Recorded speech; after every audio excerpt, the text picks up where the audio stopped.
वो चिल्लाती थी तो उसे मुश्किल कहा गया। वो सवाल करती थी तो उसे ज़िद्दी कहा गया। एक दिन उसने कुछ कहना ही छोड़ दिया और सबको लगा चलो घर में शांति आ गई है। किसी ने ये नहीं सोचा कि शायद शांति नहीं थी, शायद वो अंदर से जा चुकी थी। आज मैं आपको आदिति की कहानी सुनाने वाली हूँ और मैं शुरू में बता दूँ कि आदिति ने अपने हस्बैंड को नहीं छोड़ा था। उसने ना डिवोर्स लिया था, ना ही उसने बैग पैक करके घर छोड़ा था। वो उसी घर में रह रही थी, उसी किचन में खाना बना रही थी, उसी बेड पर सो रही थी, उसी घर के सदस्यों के साथ बैठ रही थी। बाहर से कुछ भी नहीं बदला था, फिर भी उसकी शादी अंदर से ख़त्म होना शुरू हो चुकी थी।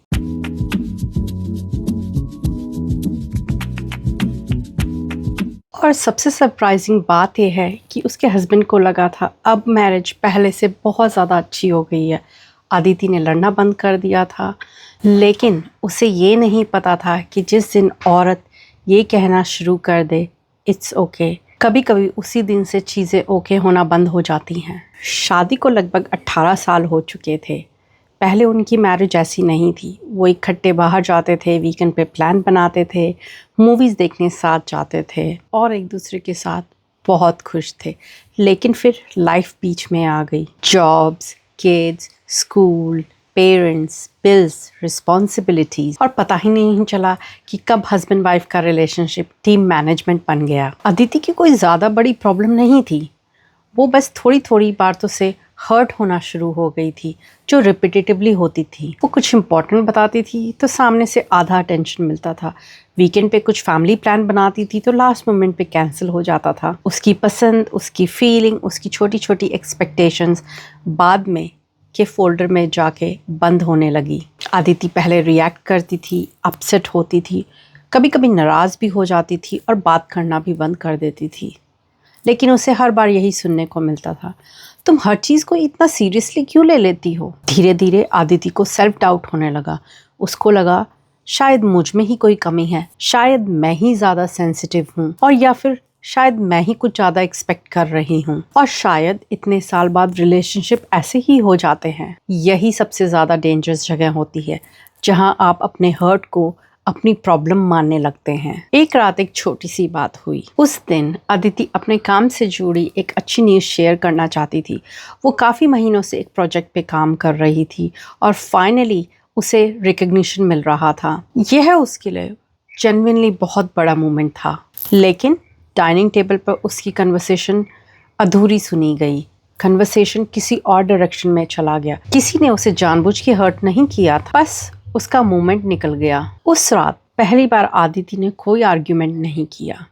उसने किसी को एक्सप्लेन भी नहीं किया कि उसे कैसा लगा। वो क्वाइटली किचन साफ करके सोने चली गई और शायद उसी रात उसके अंदर कुछ टूटने की बजाय कुछ बंद हो गया। अगले कुछ वीक्स में घर में एक स्ट्रेंज इम्प्रूवमेंट होने लग गया। अब अदिति वीकेंड प्लान के लिए इंसिस्ट नहीं करती थी। कोई फैमिली डिनर कैंसिल हो गया, फाइन।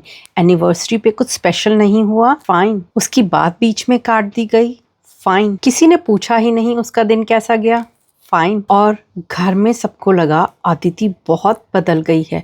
वो पहले से काफ़ी ज़्यादा मैच्योर हो गई है। पहले अननेसेसरी अपसेट हो जाती थी, लेकिन सच कुछ और ही था। वो मैच्योर नहीं हुई थी, वो डिटैच होने लग गई थी। पहले कोई साथ मूवी देखनी होती थी तो वेट करती थी, लेकिन अब वो खुद देख लेती थी। पहले वीकेंड खराब हो जाता था तो उसका मूड भी खराब हो जाता था, लेकिन अब वो खुद अपने आप प्लान्स बनाने लग गई। जिम, कॉफ़ी, बुक स्टोर, एक छोटा सा कोर्स, अपनी फ्रेंड्स से मिलना। और इंटरेस्टिंग बात यह थी कि अदिति पहले से ज़्यादा खुश दिखने लग गई थी। लेकिन ये हैप्पीनेस रिलेशनशिप के अंदर से नहीं आ रही थी, ये रिलेशनशिप के बाहर से आ रही थी। यही ट्विस्ट था। जिस इंडिपेंडेंस को सब उसकी ग्रोथ समझ रहे थे, वो शायद उसका इमोशनल एग्जिट भी था। एक दिन उसे रियलाइज हुआ कि ऑफिस में अगर कुछ अच्छा होता था तो अब उसे घर जाके बताने की एक्साइटमेंट नहीं होती थी। पहले वो रास्ते भर सोचती थी आज मैं जाके ये बताऊंगी, ऐसे कहूंगी। अब वो सोचती है रहने दो। और मुझे लगता है कि रिलेशनशिप में ये बहुत बड़ी वार्निंग होती है। जब आप सिर्फ लड़ना बंद नहीं करते हैं, आप शेयर करना भी बंद कर देते हैं, क्योंकि आर्ग्यूमेंट में भी कनेक्शन है, क्योंकि आप तब तक आर्ग्यू करते हैं जब तक आपको लगता है कि सामने वाला आपको समझेगा, लेकिन जब होप भी कम हो जाती है तो वर्ड्स भी कम हो जाते हैं। एक शाम अदिति अपनी पुरानी फोटो एल्बम देख रही थी। एक फैमिली हॉलिडे की फोटो सामने आई। उसमें वो हस्बैंड के कंधे पे सर रखकर बहुत हंस रही थी। अदिति को वो फोटो देख के गुस्सा नहीं आया और कोई सैडनेस भी नहीं हुई। वो बस कुछ सेकंड उसे देखती रही और फिर आगे स्वाइप कर गई और फिर अचानक रुक गई, क्योंकि उसके खुद के रिएक्शन ने उसे काफी सरप्राइज किया। वो कभी उसकी फेवरेट फोटो हुआ करती थी और अब कुछ फील ही नहीं होता।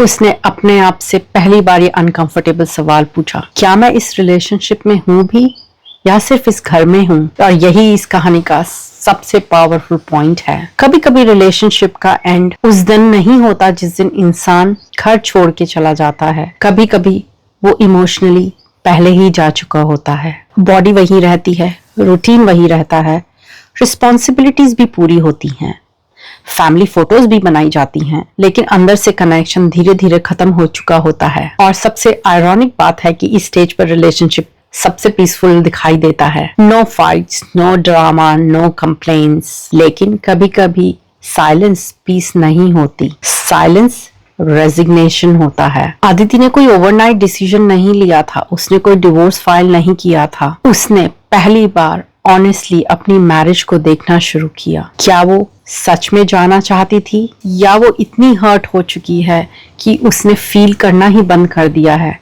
ये दोनों अलग अलग बातें हैं। और यही कहानी ने एक और टर्न लिया, क्योंकि पहली बार अदिति ने किसी को ब्लेम करने की बजाय अपनी अंदर की स्थिति को रिकॉग्नाइज किया। उसे समझ में आया कि इतने सालों में she just wanted to be heard and understood, लेकिन बार बार इग्नोर होने के कारण उसने अपने आप को प्रोटेक्ट करना शुरू किया और डिस्टेंस बना लिया। और ये डिस्टेंस पहले पहले बहुत कंफर्टेबल लगता है, नो कंप्लेन्स, नो डिसअपॉइंटमेंट्स, लेकिन फिर उसे रियलाइज हुआ, अगर मैं परमानेंटली नम हो गई तो ये रिलेशनशिप नहीं जाएगा, मेरे अंदर का एक हिस्सा भी चला जाएगा। उसने इस रिलेशनशिप को बचाया या नहीं, ये इस कहानी का मेन पॉइंट नहीं है, क्योंकि हर मैरिज की रियलिटी अलग होती है। कभी कभी हर रिलेशनशिप बचाना भी नहीं जाना चाहिए और हर रिलेशनशिप छोड़ा भी नहीं जाना चाहिए। लेकिन अदिति को इस कहानी ने ये जरूर सिखाया, हर रिलेशनशिप की वार्निंग लाउड नहीं होती है, कभी कभी वो बहुत क्वाइट होती है।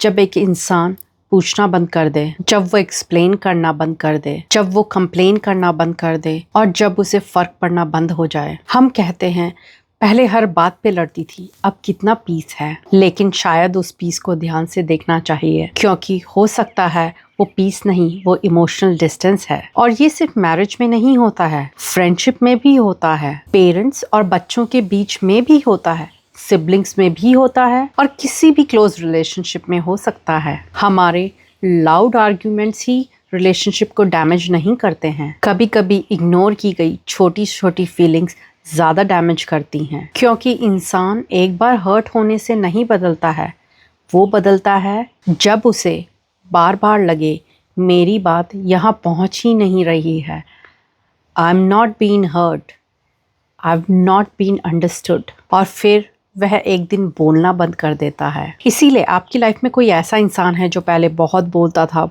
बहुत कंप्लेन करता था, बहुत सवाल करता था और अब अचानक हर चीज पे बस कह देता है कोई बात नहीं, तो शायद तुरंत खुश मत हो जाइए, एक बार रुक के जरूर पूछिए तुम सच में ओके हो, क्योंकि रिलेशनशिप को बचाने का मौका कभी कभी फाइट के दौरान नहीं आता है, वो उस साइलेंस में छुपा होता है जो कभी कभी फाइट के बाद आता है। और इस कहानी का शायद सबसे बड़ा मैसेज यही है, लोग हमेशा उस दिन नहीं जाते जब दरवाजा बंद होता है, कुछ लोग बहुत पहले चले जाते हैं, उसके बाद सिर्फ कदमों की आवाज रह जाती है। रिश्ता टूटे तो हमेशा शोर नहीं होता, कभी कोई आंसू, कोई इल्जाम नहीं होता, बस एक इंसान कहना छोड़ दे मुझे फर्क पड़ता है। अगर आप मेरी इस कहानी से रेजोनेट करते हैं और कहीं इस कहानी ने आपके दिल को जाके भी छुआ है, तो अपने आसपास ज़रूर देखिए, क्या आपकी लाइफ में कोई ऐसा इंसान है जो बदल गया है, जो पहले बहुत लड़ता था, बहुत कंप्लेन करता था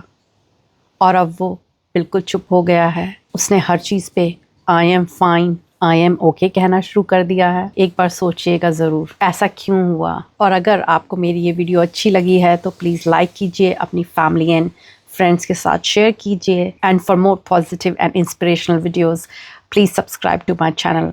Until then, goodbye.